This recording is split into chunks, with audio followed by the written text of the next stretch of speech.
Hello दोस्तों, आइए बात करेंगे इस वीडियो के अंदर तीसरा मोर्चा की तैयारी जो है किस हद तक पहुंची है और क्या अपडेट है उसका। एएमएम ने ये पहले ही बयान कर दिया है कि हम तीसरा मोर्चा बनाने जा रहे हैं और ये पार्टियां जो है हमारे साथ तैयार हो गई है। और भी बहुत कुछ अपडेट लेकर मैं आपके सामने हाजिर हुआ हूँ दोस्तों। तो जो नए हैं वो बराए मेहरबानी चैनल को ज़रूर सब्सक्राइब करें और वीडियो को ज़रूर लाइक करें। चलिए सबसे पहले हम बात करते हैं कि दो गठबंधन तो पहले ही तैयार हो चुका है। एनडीए गठबंधन जिसके अंदर 38 पार्टी है और इंडिया गठबंधन जिसके अंदर 26 पार्टी है। लेकिन इसके अलावा जो तीसरा मोर्चा है दोस्तों उसके बात कर रहे हैं एएमएम पार्टी पहले से बात कर रहे हैं और अभी भी लगातार बात करते हुए आ रहे हैं। और उनके जो नेता है वो बयान दे रहे हैं कि हम तीसरा मोर्चा बना रहे हैं लोकसभा चुनाव के लिए जो कि 2024 के अंदर होगा। और उसके अंदर कौन कौन सी पार्टियां शामिल हो सकती है आइए उसके बारे में भी बातें करेंगे और क्या क्या बयान दिया है उसके बारे में बातें करेंगे। लेकिन अभी तक जो कुछ बड़ी पार्टियां हैं जिनके पास एमपीज है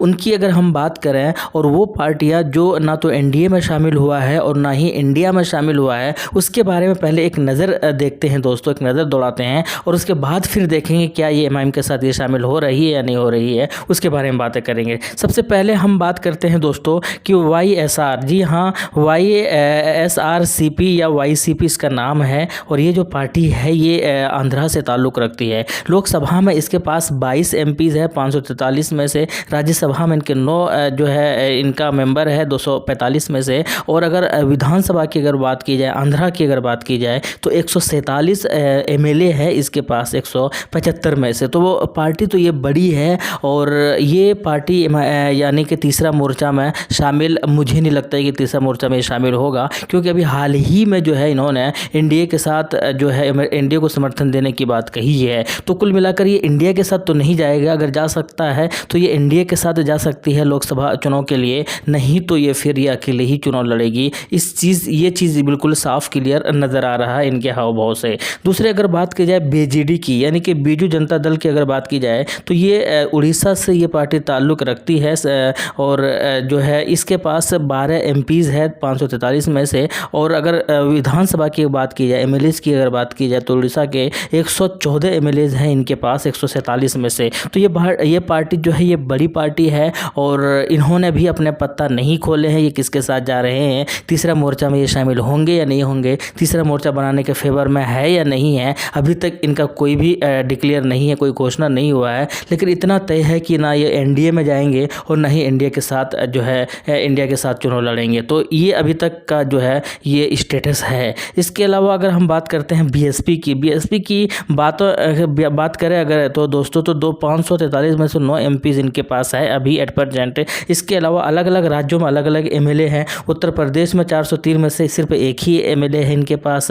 इसी तरीके से अगर छत्तीसगढ़ की अगर बात की जाए तो वहाँ पर विधानसभा में 90 में से 2 एमएलए हैं इनके जीते हुए। मध्य प्रदेश के अंदर 230 में से 1 एमएलए जीते हुए हैं। उत्तराखंड विधानसभा की अगर बात की जाए तो 70 में से 2 एमएलए इनके जीते हुए हैं। तो इसी तरीके से पंजाब विधानसभा की अगर बात की जाए तो 117 में से 1 एमएलए इनके जीते हुए हैं। तो अलग अलग राज्यों में इनके एमएलए है। लेकिन लोकसभा की अगर बात की जाए तो इन्होंने थोड़े दिन पहले ये बयान दिया था कि हम किसी के साथ चुनाव नहीं लड़ेंगे, हम अकेले ही चुनाव लड़ेंगे, एनडीए पे भी साथ नहीं जाएंगे और इंडिया के साथ भी नहीं जाएंगे। लेकिन उम्मीद ऐसा लगता नहीं है, लगता है कि ये तीसरे मोर्चे में शामिल होंगे जब तीसरा मोर्चा पूरी तरीके से तैयार हो जाएगा और इनको लगेगा कि तीसरा मोर्चा में दम है और ये सरप्राइज़ कर सकते हैं तो ये शामिल हो जाएंगे। इनके हाव भाव से ऐसा बिल्कुल लग रहा है। इसके अलावा बीआरएस की अगर बात की जाए दोस्तों तो बीआरएस भारत राष्ट्र समिति जो कि पहले टीआरएस नाम हुआ करता था और ये जो है तेलंगाना से ये ताल्लुक़ रखती है। यह पार्टी केसीआर का सरकार भी है तेलंगाना के अंदर। 9 एमपी है इनके 543 में से और राज्यसभा के अंदर 7 मेंबर है इनके 245 में से। और 119 जो है एमएलए है टोटल तेलंगाना के अंदर सीट है विधानसभा सीट और उनमें से 103 सीट पर इनके जीते हुए उम्मीदवार है और सरकार भी इन्हीं की है। तो कुल मिलाकर अभी ये एनडीए वालों ने इनको शामिल नहीं किया दोस्तों और जो है इंडिया में ये जाएंगे नहीं। तो तीसरा मोर्चा में ये भी शामिल होंगे ऐसा बिल्कुल साफ क्लियर नज़र आ रहा है। और अगर बाहर नहीं तो एटलीस्ट तेलंगाना के अंदर एएमआईएम के साथ मिलकर ये चुनाव लड़ेंगे। हालांकि पहले भी इनडायरेक्ट वे में गठबंधन करते हुए आए हैं, ने गठबंधन ना भी किया हो तो उसके बाद अगर ज़रूरत पड़ी तो दोनों ने मिलकर जो है चीज़ें बनाई भी है, जैसे कि निकाय चुनाव में या छोटे लेवल चुनाव में वहाँ पर हो चुका है। इसके अलावा अगर टीडीपी की अगर बात की जाए दोस्तों, तेलुगु देशम पार्टी, ये भी जो है आंध्रा से ही ताल्लुक़ रखते हैं। ये पार्टी, इनके पास 3 MP है और 23 MLA है 175 में से। अगर आंध्र प्रदेश की अगर बात की जाए तो फ़िलहाल इन्होंने भी अपने पत्ता खोले नहीं है,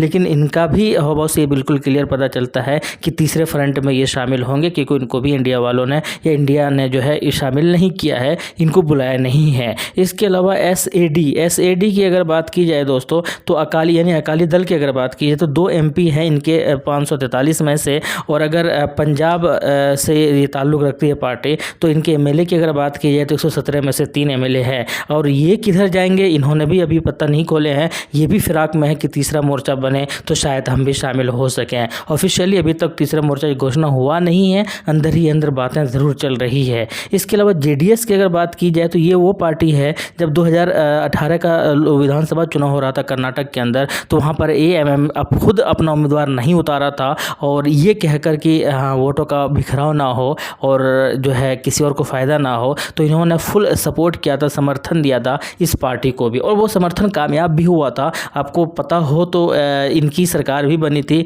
इनके सरकार का जो है, हालांकि कांग्रेस का गठबंधन किया था और CM जो है इन्हीं की पार्टी से, हालांकि बाद में आगे चलकर इनकी सरकार गिर गई और जो है वहाँ पर BJP ने सरकार बना लिया। अगर लोकसभा की अगर बात की जाए तो 1 MP है इनके पास, और अगर असेंबली की अगर बात की जाए कर्नाटक के अंदर तो 224 में से 19 इनके पास जो है वो MLA है। तो ये भी पार्टी बड़ी है, लेकिन खबरें ये भी आ रही थी कि NDA के साथ जा रहे हैं, लेकिन ऑफिशियली ऐसा घोषणा नहीं हुआ है। और उम्मीद अगर ऐसा है कि MIM अगर तीसरा मोर्चा तैयार करती है, कुछ पार्टी अगर शामिल होती है, तो शायद इनको कन्विंस कर लें, और क्योंकि इनको समर्थन पहले भी दे चुकी है। इसके अलावा अगर हम बात करते हैं तो RLP की बात करते हैं दोस्तों, राष्ट्रीय लोकतांत्रिक पार्टी, इनके पास जो है 1 MP है 500 में से 543 में से। और इसके अलावा राजस्थान की अगर बात की जाए, राजस्थान से ताल्लुक़ रखती है, तो 3 जो है MLA है। हालांकि इनके जो चीफ है उन्होंने भी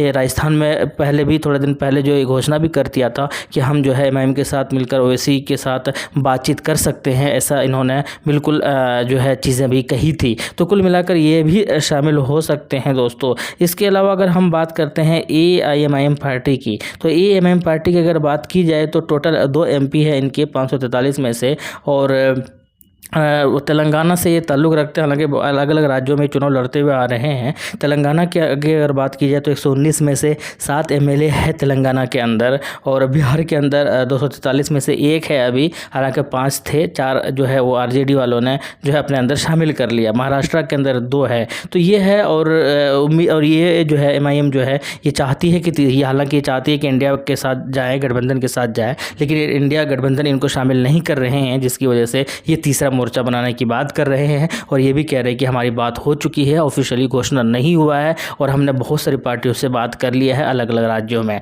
हालांकि कौन कौन होगा ये तो आने वाले वक्त में ही पता चलेगा। इसके बाद हम बात करते हैं AIUDF की। मौलाना बदरुद्दीन अजमल साहब की ये पार्टी है। 1 MP है इनका 243 में से, और असम से ये पार्टी ताल्लुक़ रखती है। 126 विधानसभा सीट असम के अंदर, और उन 126 में से 16 जो है इनके पार्टी के खाते में है, 16 MLA इनके पास पार्टी के हिस्से में है।